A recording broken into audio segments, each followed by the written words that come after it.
तक शायद मैथिली शरण बुद्ध जी वो राष्ट्र कवि थे, उन्होंने चैतन्य पद लिखा। उसका प्रथम पद है,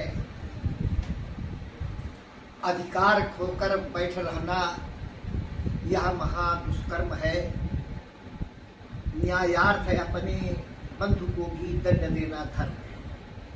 इस तथ्य पर ही कौरवों से पांडवों का रण हुआ, जो भव्य भारत वर्ष के कल्पांत का कारण। दुर्वृत्त दुर्योधन न जो सठता सहित हष्ठानता, निज बंधु पांडव पक्ष के भी मान्यता को मानता, ले डूबता भारत में रण रक्त पारा भार में, ले डूबता है एक पापी नाव को निस्तार में। इन पंक्तियों में दो पंक्तियां शिक्षाप्रद है। एक तो न्यायार्थ है, अपने बंधु को भी दंड देना धर्म है, और ले डूबता है एक पापी नाव को मझधार। वास्तव में पिता पुत्र से इतना घनिष्ठता हो जाती है अपने लोगों से कि उनकी गलतियों पर ध्यान न देकर के बिल्कुल दंड नहीं देते हैं। जबकि श्रेष्ठ लोगों का कर्तव्य होता है कि अपने पुत्र हो जो न देव तो ही दंड कठोरा, भ्रष्ट हुए सतमार्ग मोरा। आज के बालक है मार्ग में चले तो भी पुत्र स्नेह के कारण है वे माता पिता के दंड से वंचित रह जाते हैं। जबकि मैथिली शरण जी महाराज कहते हैं कि न्यायार्थ है अपने बंधु को भी दंड देना धर्म है, न्याय की रक्षा के लिए। भगवान शंकर कहते हैं कि जो न देव तो ही दंड कठोरा, काकभूषुंड जी को भ्रष्ट होए सतमार्ग मोरा।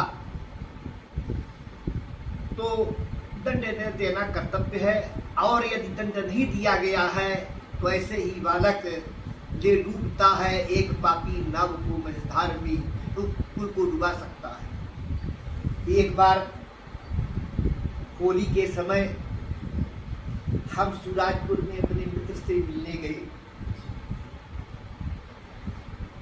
दूसरी वक्त का समय था, वहाँ बहुत लोग बैठे थे। वहाँ श्री राम सिया भैया भी बैठे थे, जिनका परिचय ऐसा कह सकता है, जिनका परिचय ये है।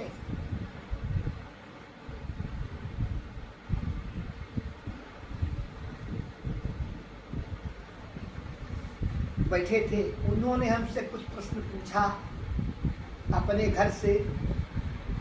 मैं वहाँ गया, बात बात में मैं छोटा आदमी है ना, उनकी बातों का उत्तर देने लगा और मैंने उद्दंडता की।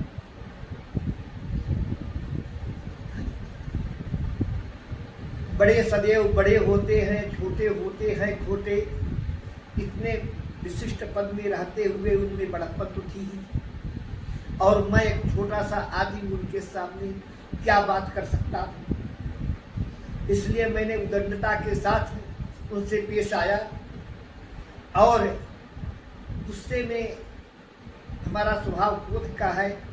गुस्से में हम वहाँ जाकर पैर पटक करके चले आए कि हम अब इस द्वारे में कभी पैर नहीं रखेंगे। लेकिन मेरी उद्दंडता वो जान करके, जो कभी किसी के द्वार में नहीं जाती थी, जब देखा कि वो छोटा है, हमारे ऊपर नाराज होकर चला गया है, तो हमारे मन को रखने के लिए फिर एक पुस्तक तो उनकी पुस्तक की बनाई हुई है,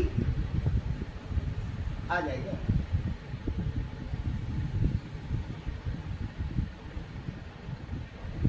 पुस्तक की बनाई हुई है, हमारे घर में आ गई, किसी घर में नहीं आती। मैं लज्जित हो गया, मैंने प्रणाम किया, मुझसे कुछ बोल नहीं आया और वो देकर चले गए। तो जो बड़े लोग होते हैं उनमें बड़प्पन तो रहती है। यदि बड़प्पन न हो तो बड़े कैसे बने। एक बार फिर हम वहाँ उनके यहाँ बगल में भागवत हो रही थी,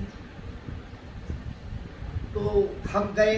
बहुत लोग बैठे थे, 2500 लोग बैठे थे। जाकर उन्हें प्रणाम किया तो बोलते हैं कि दादू सुमन। हम कहना हाँ भैया। कहीं तुम मुझे भैया कहते हो कि मैं तुम्हें भैया कहता हूँ? हम कह रहे हम भैया कहते हैं आपको, आप हमारे भैया हैं, मैं आपके दादू। तो बोले मान लो तुम्हारी कोई गलती नहीं है। अब भैया की हैसियत से, भैया के अधिकार से मैं तुम्हें डांटना चाहूँ तो क्या मेरा अधिकार नहीं है डांटने का? मैं चुप हो गया, कुछ बोल नहीं पाया। और मैंने हाथ जोड़कर विनय किया कि भैया आपको पूर्ण अधिकार है डांटने का। तो अर्जुन भगवान कृष्ण से कहते हैं कि पितासि लोकस्य चराचरस्य तमस्य पूजस्य गुरुर्गरीयान् न तत्समोस्य अभ्यधिकः कुतोऽन्यो लोकत्रयेऽप्य प्रतिप्रभावः तस्मात् प्रणम्ये प्रणिधाय कायं प्रसादये त्वामहं ईशमीड्यं पितेव पुत्रस्य सखेव सख्युः अप्रिया प्रियार्या हसदेव शोभे। वास्तव में पिता और पुत्र का ऐसा होता रहता है। पिता का कर्तव्य है कि पुत्र की छोटी सी गलतियों को भी स्वीकार न करते हुए उसको दंड दे। और मान लीजिए कोई गलती न मिले तो जैसे पहना हुआ कपड़ा, एक बार पहना हुआ कपड़ा अब हम जब कहीं तैयार होते हैं तो फिर से धोल देते हैं और उसको साफ करते हैं, उसी प्रकार उनकी बिना गलती के ही कभी कभी डांट लगाते चले जाएंगे। तो पिता को अधिकार है यदि पुत्र को डांट देने का। अब अधिकार पिता की हैसियत से तो अर्जुन भगवान से कहते हैं कि आप जगत के पिता हैं, आप चराचर जगत के पिता और सबसे बड़े गुरु और पूजनीय हैं। पितासि लोकस्य चराचरस्य तुमस्य पूज्यस्य गुरुर्गरीयान् न तो समोस्य अभ्यधिकः कुतोऽन्यो लोकत्रयेऽप्य प्रतिप्रभावः। हे अनुपम प्रभाव वाले तीनों लोकों में आपके समान भी कोई नहीं है और फिर अधिक तो हो नहीं सकता। इसलिए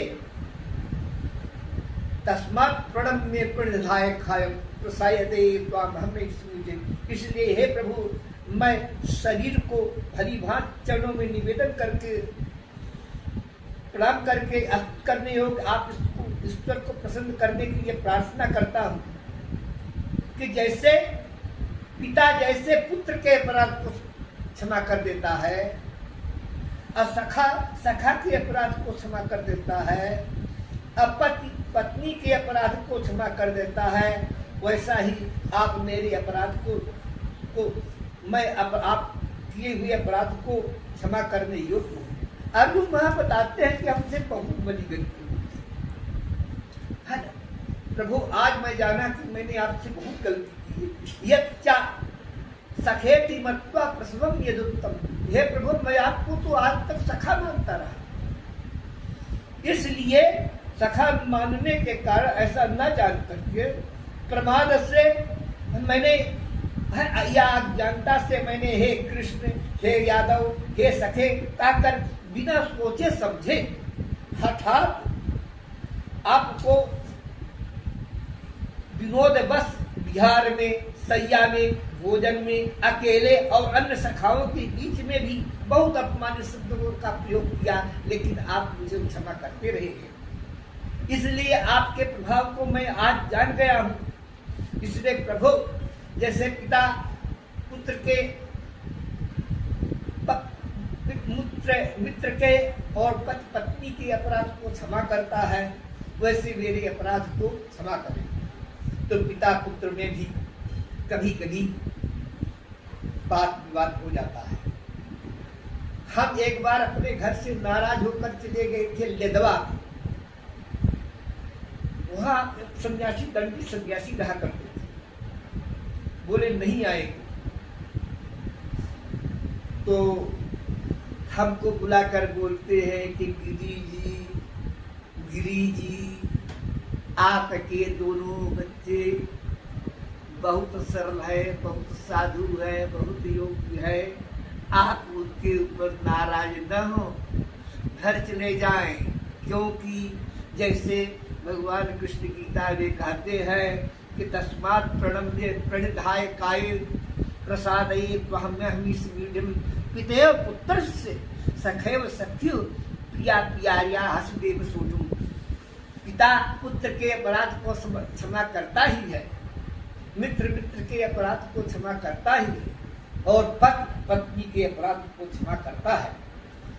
एक दृष्टिकोण यदि पिता और पुत्र में हमेशा हो जाए, पुत्र समझे कि पिता का अधिकार मुझे बिना गलती के भी डांटने का है, ये जान जाए, और पुत्र पिता भी समझ जाए कि बच्चे का भी अधिकार कभी कभी हमसे उलझ जाने का है, तो कभी समाज में, कभी किसी प्रकार के घर में कभी विवाद ना हो। इसलिए हम लोगों को समाज का कर्तव्य होता है कि हम अपने अधिकार को समझे, पुत्र अपने अधिकार को समझे।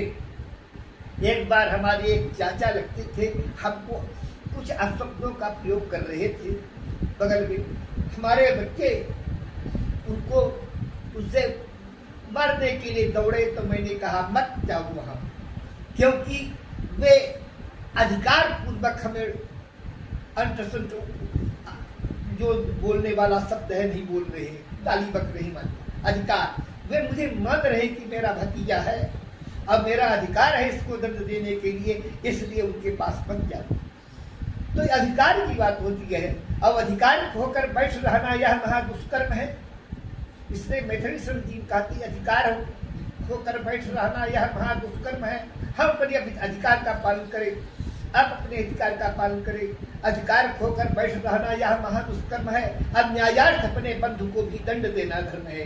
अब जहाँ न्याय की बात आती है तो वहाँ अपने भाई को, अपने पुत्र को, अपनी पत्नी को भी दंड देना चाहिए। अयद दंड नहीं दिया गया है तो ऐसे पुत्र, भाई और पत्नी ले डूबता है एक पापी नाव को मझधार में, ये अंत में समाज को गिराने का काम करेंगे। इसलिए बहुत सतर्क होकर समाज में रहते हुए पुत्रों का, पत्नी का, भाइयों का निरीक्षण करते हुए समय पर, जैसे कुम्हार घड़ा बनाते समय ऊपर से ठोस तो करता है लेकिन नीचे दबाए रहता है, ऐसे इस प्रकार इतने ढंग से कि जितना वो सहन कर सके और जितना हमको कहना चाहिए, देश काल अवसर को देखते हुए इस प्रकार का व्यवहार करना चाहिए।